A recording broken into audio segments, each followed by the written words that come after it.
저는 오늘 읽은 말씀 가지고 사람이 이 세상에서 근심하는 이유라는 제목으로 하나님의 말씀 함께 나눠보려고 합니다.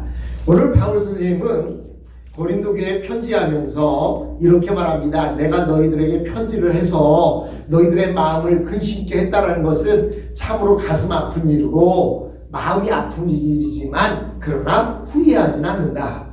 왜냐하면 세상에 주는 근심은 사람을 망해하게 하는 일이지만 하나님 안에서 하는 근심은 우리를 구원에 이르게 하는 길이 되기 때문이다 라고 이렇게 본문에 말씀하고 있습니다.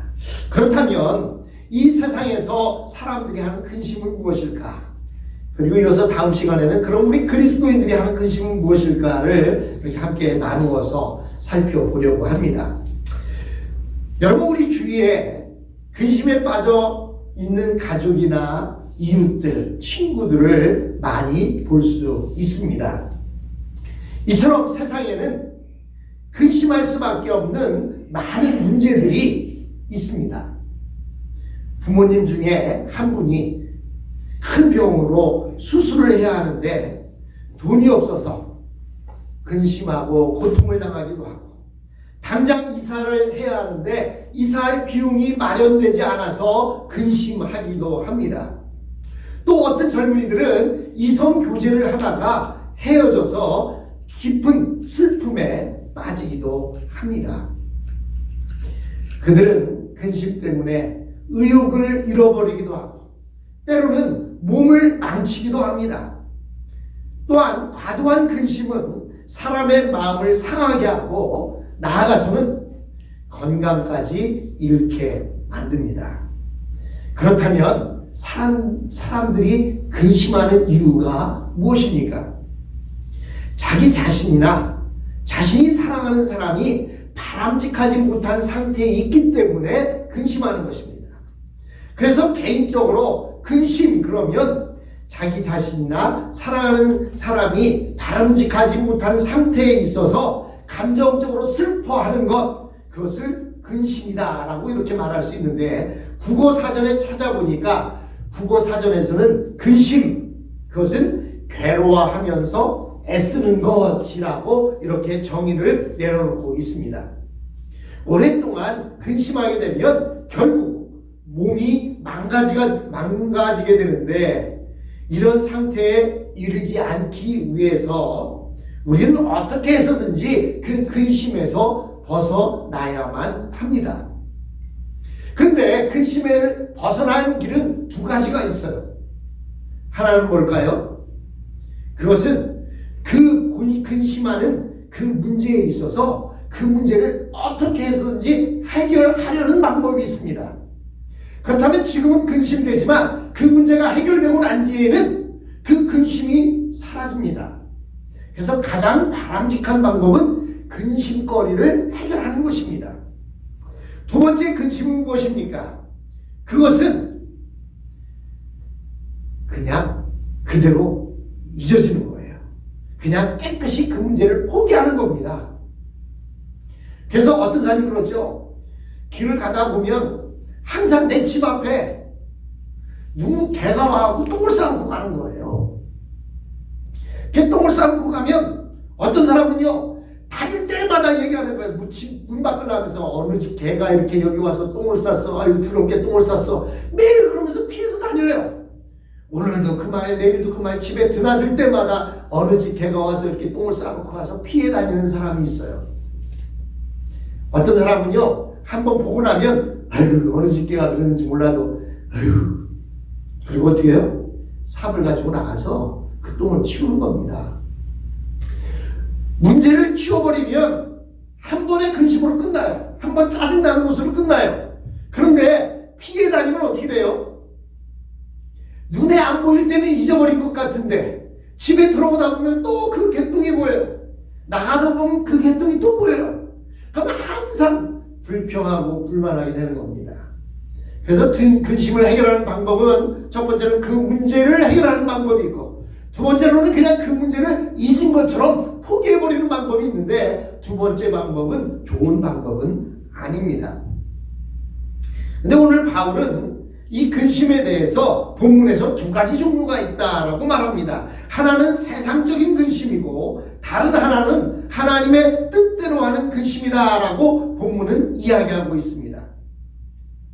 사도 바울은 세상적인 근심은 아무리 많이 해도 유익이 없지만 또 그것은 사망에 이르게 하는 것이지만 하나님 뜻대로 하는 근심은 구원의 길로 가는 회개에 이르게 한다라고 이렇게 말씀합니다.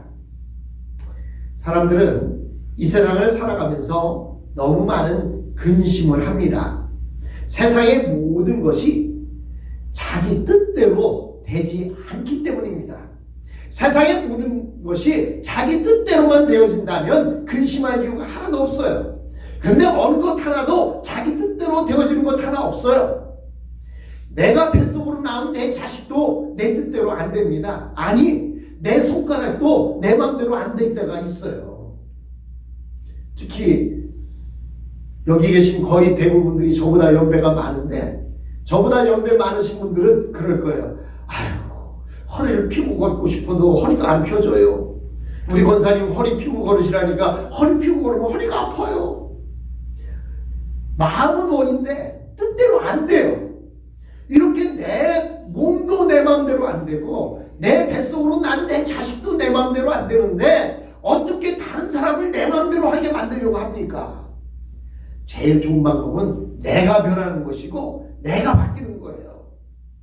그런데요, 세상은 모든 것이 내 마음대로 되지 않습니다. 그렇기 때문에 근심합니다. 모든 것이 자기 뜻대로 된다면 근심할 이유는 하나도 없습니다. 그렇다면요, 이런 생각이 들어요. 짐승들은 근심을 하지 않을까? 어떻게 유튜브를 보다 보니까 한국에 요즘 TV가요, 무슨 개들 훈련시키는 무슨 방송이 있더라고요. 그래서 엊그저께 어떻게 보다 보니까 이게 무슨 내용이냐 보니까요, 개도 어떤 개가 집 안에 있으면은 주인하고 그렇게 꼬리를 치고 잘 놀다가 밖에만 나가면, 길로 데리고만 나가면 그것도 자기 주인하고 갈 때는 아무 이상 없이 가다가 앞에 사람만 하나 오면요, 이 개가 두려워갖고 막 벌벌 떨고 막 도망치고 그러는 모습이 있어요. 근데 그 개를 훈련시키는 그 훈련사가요, 얼마나 그것을 잘 끄집어내는지, 그래서 그 개 문제를 해결해 주는 걸 보았어요. 개도 근심하더라고요. 이 사람만 근심하는 게 아니에요. 개만 근심하겠습니까? 고양이나 모든 짐승들도 근심할 거예요. 새장 밖에 홀로 날아다녀야 할 새를 새장 안에 넣으면 그 새들도 아마 근심할 거예요. 그런데 이 짐승의 근심과 사람의 근심에는 어떤 차이가 있느냐? 개들은 본능적으로 하는 근심입니다. 반면에 사람은 육체적인 상태와 상관없이 근심을 합니다. 그 이유는 지금 당장은 괜찮지만 앞으로 자신이나 가족들에게 어떤 문제가 일어날지 예측하지 못하기 때문입니다. 그래서 말씀하십니다. 오늘의 근심은 오늘 족하다. 그런데 그 말씀을 왜 하셨을까요? 사람은요, 내일 일을 근심한다는 거예요. 내일 일을 근심하지 말라고 말씀하시지만 사람은 내일 일을 걱정해요. 그러다 보니까 사람들은 근심거리가 많습니다. 혹시나 우리 가족에게 문제를 일어나지 않을지. 저도 오늘 비행기를 오후 4시에 타야 되는데 그쪽 날씨가 너무 춥다고 해서 혹시나 비행기가 뜨질 않으면 어떡하나. 또 애들이 우리를 데리러 라이더로 왔다가 픽업하러 왔다가 혹시나 눈길에 미끄러지면 어떡하나. 별의별 근심을 다 합니다. 그것이 사람입니다. 지금 당장은 괜찮은데 앞으로 무슨 일이 일어나는지 그것까지 끄집어내서 걱정하는 것이 우리 인간들입니다. 그런데요, 이 세상에 살면서 사람들이 슬퍼하고 근심하는 이유를 누가 가장 잘 아느냐? 그것은 아마도 스님들이 가장 잘 알 것 같아요. 왜냐하면 불교가 생긴 이유가 뭐냐면 이런 문제를 해결하기 위해서 생긴 거예요. 사람의 문제를 해결하기 위해서 생긴 것이 불교입니다. 불교는 사람의 문제가 어디에서 오느냐? 욕심에서 온다고 말합니다. 그래서 욕심을 버리라는 거예요. 욕심만 버리는 게 아니라 너 자신까지 버리라는 거예요. 그렇게 해서 나 자신을 버리는 것, 그걸 보고 성불이라고 말합니다. 제가 왜 불교에 대해서 이렇게 잘하느냐? 제가 고등학교를 불교 고등학교를 다녔어요. 미션 스쿨이 있듯이 불교 재단에서 만든 학교가 대한민국에 딱 두 곳이 있어요. 대전에 하나 있고 부산에 하나 있는데 저는 대전에 있는 그 학교를 어떻게 다니게 됐습니다. 그래서 일주일에 2시간씩 매일 불교 공부를 하는 거예요. 1학년부터 2학년 때까지 일주일에 2시간씩 불교 공부를 합니다. 지금도 그 학교에 있는데 그 학교에 제 가장 친한 친구가 거기 교법사로 있어요. 교목이 있듯이 교법사가 있어요. 근데 제 가장 친한 친구가 거기에 교법사로 있어요. 제 모교에. 그래서 한국에 나가면 그 친구를 꼭 만나는데 만나면 참 재밌습니다. 예. 여러분, 불교는요, 욕심을 버려야 근심이 사라진다고 말합니다.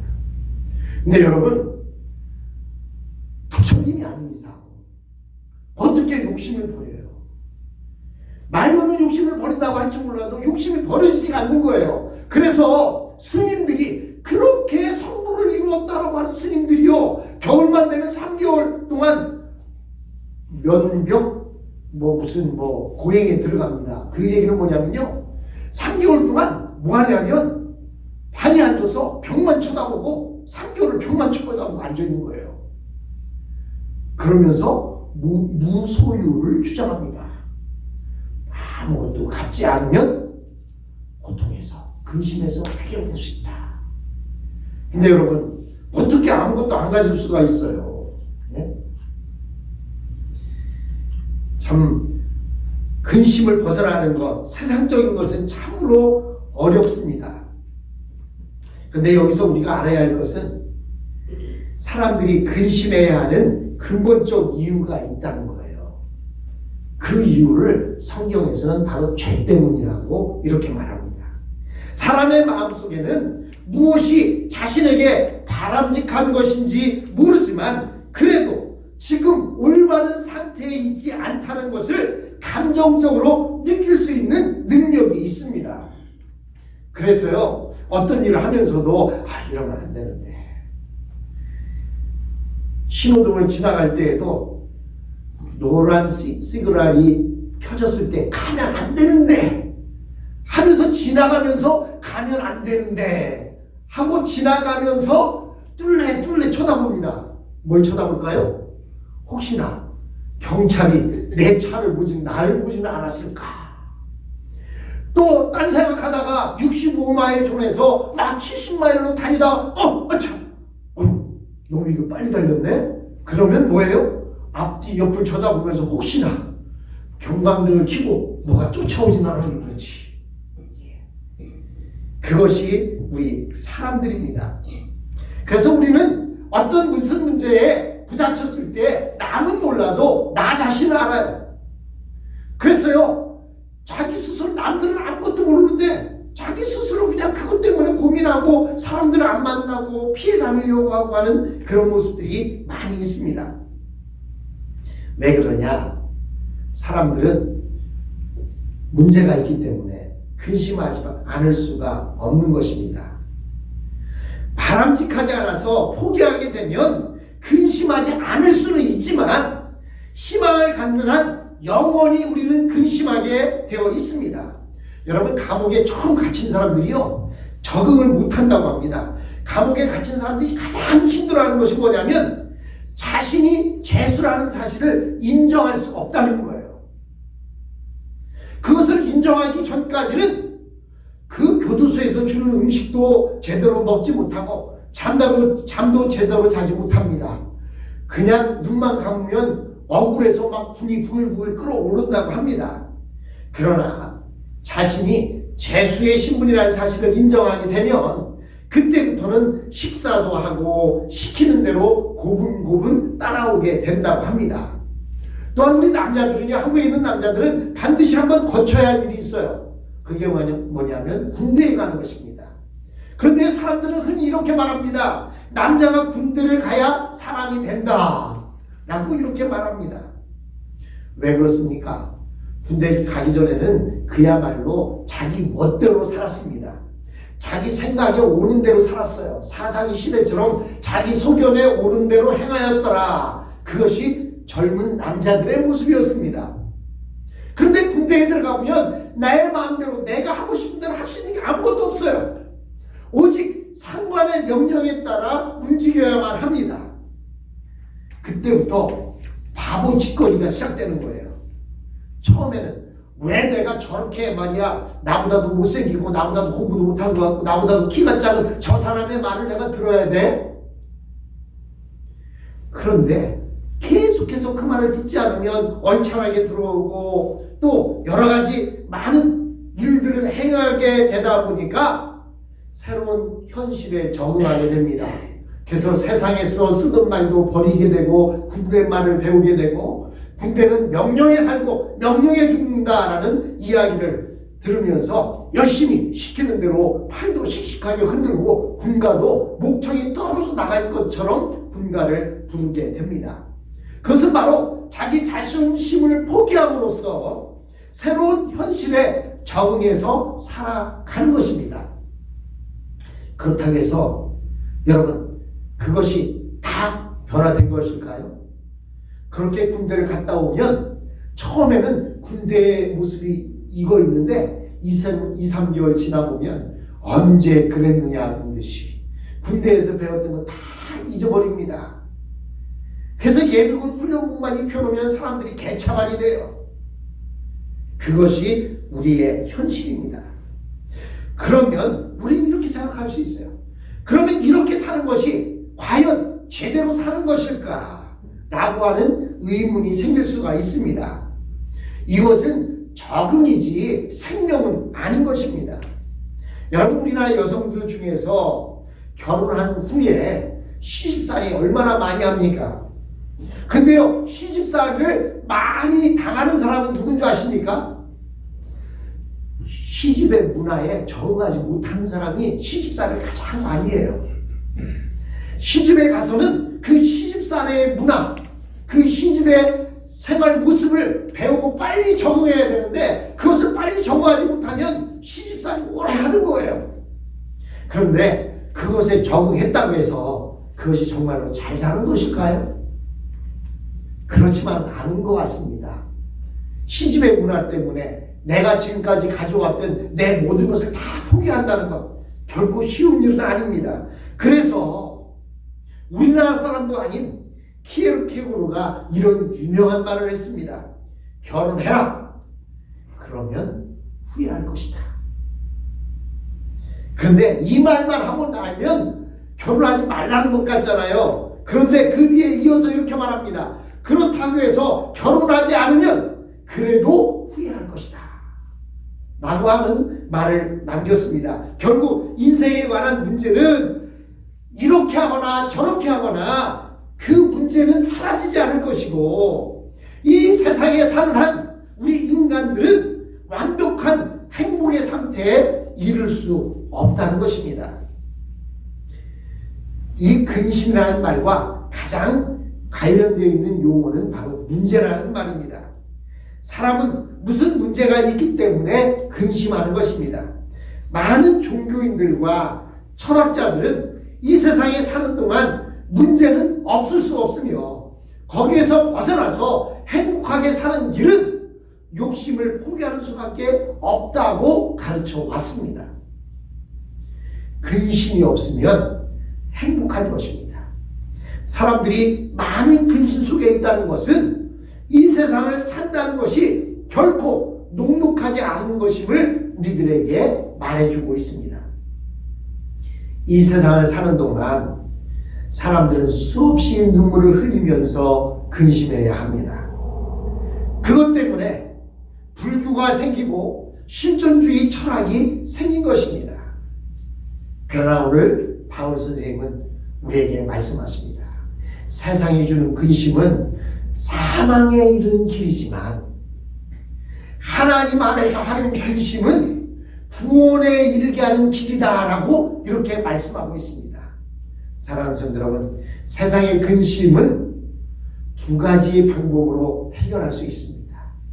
하나는 그 문제를 해결하는 길, 하나는 아예 포기하고 그냥 그 속에 빠져드는 길이라고 말합니다.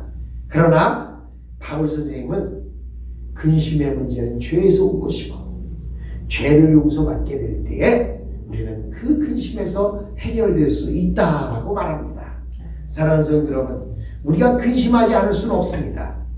그러나 세상이 주는 그 근심을 세상의 방법으로 해결하려고 하지 마시고 오직 나의 구원자 되시고 나의 인도자 되시는 하나님 아버지 앞에 그 근심의 문제를 내려놓고 기도하며 주님 주시는 놀라운 해결의 방법을 찾는 저와 여러분이 되었으면 합니다.